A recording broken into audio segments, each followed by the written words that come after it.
Assalamualaikum warahmatullahi wabarakatuh. Kembali lagi bersama saya di channel Muslimin Project Official.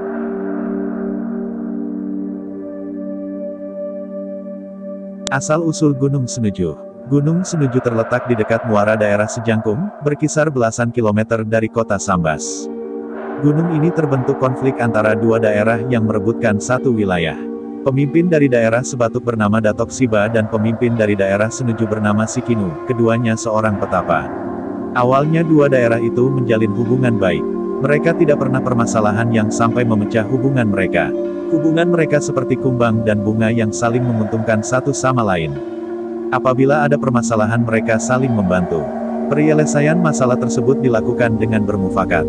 Di suatu hari, pimpinan daerah Sebatuk yaitu Datok Siba dan pemimpin daerah Senuju Kisinu pergi berburu bersama. Mereka berburu tidak jauh dari desa. Tak sengaja mereka menemukan daerah, wilayah yang sangat subur. Di wilayah tersebut tumbuh berbagai jenis tumbuhan dan berbagai jenis hewan. Tanahnya subur, dan berdekatan dengan muara besar. Wah, subur sekali daerah ini. Banyak tumbuh-tumbuhan, hewan yang berdekatan dengan muara, seru Datok Siba. Bagaimana kalau kita buat pemukiman saja di sini? Usul Kisinu. Datok Siba setuju. Mereka pun pulang ke desa masing-masing. Keesokan harinya, Kisinu berkehendak pergi ke desa Sebatuk menemui Datok Siba. Dia ingin membicarakan tentang pembagian wilayah yang ditemukan dekat muara besar kemarin. Datok, bagaimana pembagian wilayah yang ada di dekat muara besar itu?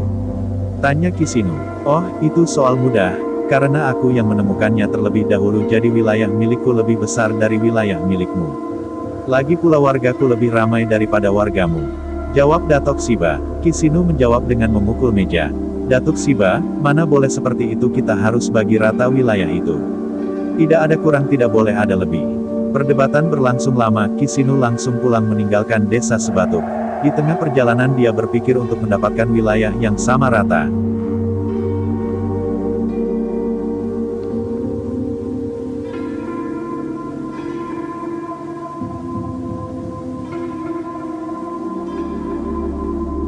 Keesokan harinya pergi lagi ke desa Sebatuk untuk menemui Datok Siba. Kisinu langsung mengusulkan pendapat untuk menyatukan daerah mereka menjadi satu.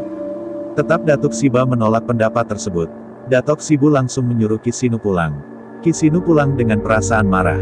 Di rumahnya, sepulang dari desa Sebatuk dia langsung memikirkan cara untuk merebut utuh wilayah dekat muara tersebut. Ternyata di saat kepulangan Kisinu, Datuk Siba juga memikirkan hal yang sama, yakni ingin merebut desa Senuju. Di suatu malam, seluruh warga desa Sebatuk menyerang desa Senuju. Tetapi di tengah perjalanan, mereka bertemu warga dari desa Senuju yang juga ingin menyerang desa Sebatuk. Tidak sampai di desa, peperangan dimulai di antara desa Sebatuk dan desa Senuju. Peperangan itu tidak dapat dielakkan. Satu persatu dari desa Sebatuk dan Senuju tewas. Warga dari dua desa itu yang tersisa tidak lebih dari setengah warga dari warga desa awal.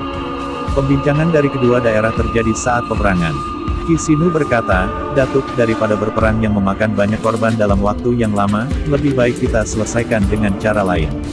Tapi dengan cara yang bagaimana? Tanya Datok Siba. Lebih baik kita berlomba membuat gunung di wilayah dekat muara besar itu. Saya akan membuat di sebelah selatan muara dan kamu membuat di sebelah utara muara, jawab Kisinu.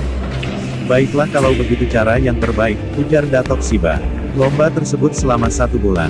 Barang siapa gunungnya lebih tinggi, dia yang menang dan berhak memiliki daerah tersebut. 2 hari berlalu, lomba membuat gunung pun dimulai. Dengan sangat gigih seluruh warga desa Sebatuk mengumpulkan batu dan tanah. Begitu pula dengan warga desa Senuju. Setelah 2 minggu perlombaan, gunung-gunung yang mereka buat pun sudah tinggi.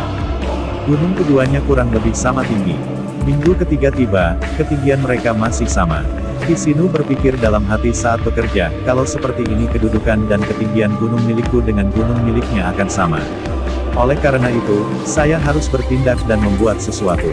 Setelah berpikir panjang, ia menemukan sebuah ide. Hari esok ditunggu oleh Kisinu. Setibanya di hari esok, ia langsung memerintahkan warga desanya membentangkan tinggi kain yang berwarna kehitam-hitaman agar tampak lebih tinggi.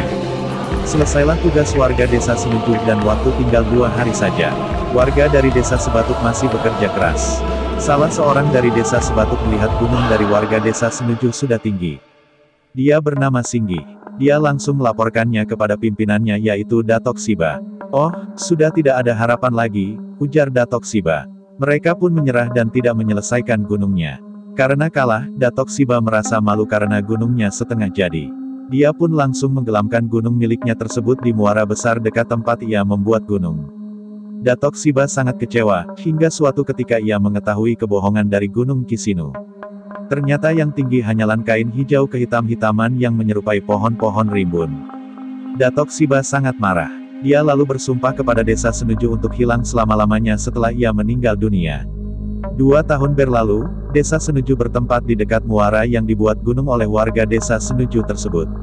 Di saat itu juga, Datuk Shiba jatuh sakit dan tak lama kemudian ia meninggal dunia. Seusai dengan sumpahnya, desa Senuju hilang. Tetapi gunung yang dibuat warga desa Senuju tidak hilang karena di dalam sumpah Datuk Shiba tidak tercantum untuk menghilangkan gunung yang dibuat warga desa Senuju. Karena gunung itu dibuat oleh warga desa Senuju, hingga saat ini gunung itu dinamakan Gunung Senuju. Kesimpulannya adalah nama Senuju diambil dari nama sebuah desa yang membuat gunung tersebut.